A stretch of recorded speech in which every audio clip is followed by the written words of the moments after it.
هایپرسونیک توغندي هر هغه وسیله چې په هایپرسونیک چټکتیا سره حرکت کوي په دې معنا ده چې د هغې سرعت د غږ له سرعت څخه په څو چنده چټک دی. د غږ سرعت د سمندر په سطح 1225 کیلومتره په ساعت کې چټکتیا لري او په 10688 متره لوړوالي باندې 128 کیلومتر پر ساعت کې سرعت لري. نو پر همدې اساس هر هایپرسونیک وسیله کم له کمه 1.8 کیلومتر څخه تر 8 کیلومتر په ثانیه کې رفتار لري او له دې رفتار څخه په ښکته رفتار توغول کیدونکي وسیلې د سب سونیک په نامه یادیږي او د هایپرسونیک څخه په لوړ سرعت ویشتونکي توغندي د سوپر هایپرسونیک په نامه یادیږي.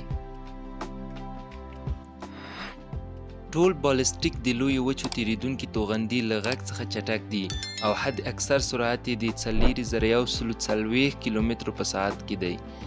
دا توغندي په نورو توغندۍ سپریږي او بیا فضا ته لیږل کیږي او بیا له فضا څخه دوباره د ځمکې اتموسفیر ته داخلیږي او خپله موخه په نښه کوي.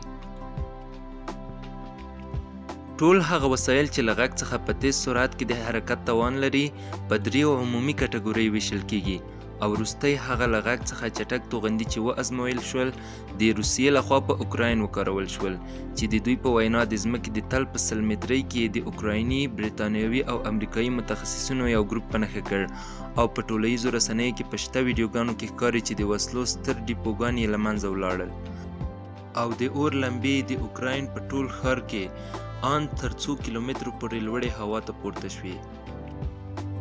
باید هایپرسونیک وسیله کم له کمه 15 چنده له غږ څخه تیز سرعت ولري او په ساعت کې د 6126 کیلومترو نه تر 12251 کیلومترو پورې سرعت ولري.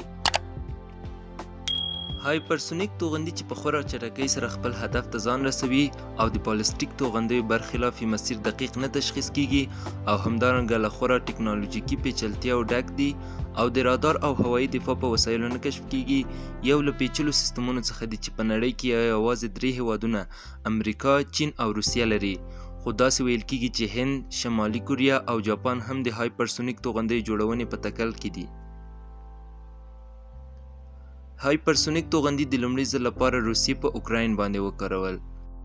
دا توغندي د اتومي سرګلولو د لیږدولو توان هم لري او تر 2000 کیلومترو پورې لرې ویشتل کیدای شي. 10 برابره له غږ څخه چټک دي او له کښتیو او الوتکو څخه توغول کیږي. 0.5 ټن وزن لري او لومړی ځل په 2019 میلادي کال کې جوړ شول. ډیره مننه چې د دې ویډیو تر پای پورې مو زموږ ملتیا وکړه. که مو له داسې ډول ویډیوګانو سره مینه وي نو زموږ یوټیوب چینل در سره سبسکرایب کړئ، د زنګ بټن فعال کړئ ترڅو زموږ له نوې ویډیوګانو څخه خبر شئ. تر بلې ویډیو پورې ښې چارې او ښه ژوند.